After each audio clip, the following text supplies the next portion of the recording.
Hello বন্ধুরা, তোমরা সবাই কেমন আছো? দেখো আজকে আমি একটা টুইস্ট নিয়ে চলে এসেছি। চিংড়ি মাছগুলো দেখছো? এগুলো সব হলো দুই মোনা চেয়েছে যে হলো নিজের মানে বাড়িতে হওয়া আলু গাছে আলু আলু দিয়ে চিংড়ি মাছ দিয়ে মালাইকারি করে দিতে হবে। দুই মোনার খুব ইচ্ছা যে হলো রান্না করবে তোমাদের দাদা। এবার সে রান্না করতে বসেছে। কোনোদিন রান্না করে না জানো তো। এই রান্না করতে বসেছে। তা সবকিছু জোগাড় যন্ত্র সব করে দিয়েছি। এবার হলো বলে বলে দিচ্ছি আর ও নিজের মতন করে করছে। সব মশলা টশলা করে দিয়েছি। পেঁয়াজ রসুন আদা গরম মশলা এবারে হলো এইগুলো মিক্স করে মিক্সচারে মিক্স করে দিয়েছি। আর এখানে দিয়ে দিয়েছি তোমার দাদাকে। তা তোমার দাদাই রান্না করছে নিজে হাতে। এই যে তেল দিয়ে দিয়েছে কড়াইয়ের ভিতরে। মনারা বলছে চিংড়ি মাছের মালাইকারি করে দাও, এরম বলছে। তাই দেবে আমাদের এই দেখো গাছের আলু নিজে হাতে আমি গাছ লাগিয়েছিলাম, সেই আলু এই কটাই হয়েছে। তাই এই কটা আলু দিয়ে হলো রান্না হচ্ছে চিংড়ি মাছ। দেখো না, তোমাদের দাদার জীবনে কোনোদিন রান্না করেনি। দেখো খুন্তি নাড়া দেখেই বুঝতে পারবা যে সে কিরম রান্নি, বড় রান্নি,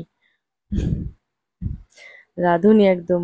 এই জিরে দিয়ে দিচ্ছে, তেল গরম হয়ে গেছে, জিরে দিয়ে দিচ্ছে। দেখো না দেওয়ার কায়দা কি, তেজপাতা দিচ্ছে, ব্যাস তেজপাতা দিয়ে দিয়েছে। দাঁড়িয়ে দাঁড়িয়ে রান্না করছে, বসে আর রান্না করতে পারছে না, মানে টেনশন করছে শুধু। পেঁয়াজ দিয়ে দিল, পেঁয়াজ কুচিয়ে দিয়েছিলাম। দেখো দাঁড়িয়ে আছে। আবার দাদা আমাদের দাদা বলছে ক্যামেরা করছো? কাকে দেখাবে ক্যামেরা করে? রান্না করছে দেখো কিভাবে বসেছে দেখো। আবার খুন্তি নাড়ছে। টমেটো দিয়ে দেবে, কাঁচা লঙ্কা চিড়ে রেখেছে, কাঁচা লঙ্কা দিয়ে দেবে, পেঁয়াজটা একটু ভাজা ভাজা হওয়ার পরই টমেটোটা দিতে হবে। দেখো না কি করে, নাড়ছে দেখো। ওরে বাবারে, ওরে বাবারে, কড়াই মনে হয় উল্টে গেল। এবার মশলাটা দিয়ে দেবে। এখানে পেঁয়াজ রসুন আদা গরম মশলা ধনে তারপরে হলো গোলমরিচ, এগুলো সব দেওয়া।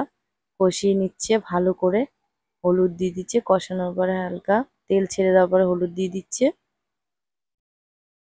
নুন দিয়ে দিচ্ছে। ব্যাস। আমাদের না ছাদে রান্না হচ্ছে, কারণ আমাদের নিচের ঘরে ঘর হচ্ছে তো, ওই জন্য ছাদে রান্না হচ্ছে। এই যে মশলা ধোয়া জলটা আর দইটা ফাটিয়ে নিয়েছে, টক দইটা ফাটিয়ে নিয়েছে। আবার দই আবার সাজিয়ে সাজিয়ে দিচ্ছে।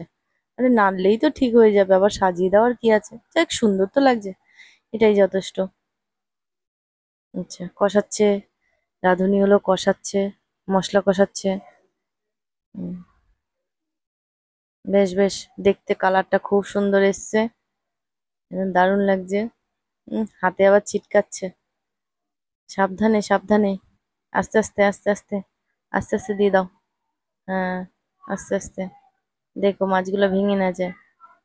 হুম, ব্যাস হয়েছে। এবার নাড়িয়ে, হুম, ভালো করে নাড়িয়ে ঢাকা দিয়ে দাও, তাহলেই হয়ে যাবে চিংড়ি মাছের মালাইকারি। দেবঙ্কিতা আর অবন্তিকা চিংড়ি মাছ খেতে খুব ভালোবাসে। কাঁচা লঙ্কা চিড়ে লাস্টে দিয়ে দিলে ভালো সেন্ট হয়। ওরা মাছ মাংস খেতে খুব ভালোবাসে। এই যে খাওয়ার জন্য দেখো চলে এসেছে দেবঙ্কিতা, শুধু খালি হাত খাবে, খালি হাত খাবে। কখন খাবে বলছে, দুটো চামচ নিয়ে আসো, বাটিতে দেবে আমাদের, তাই বলছে। যাই হোক, আমাদের চিংড়ি মাছের মালাইকারি হয়ে গেল, আমাদের হয়ে গেল।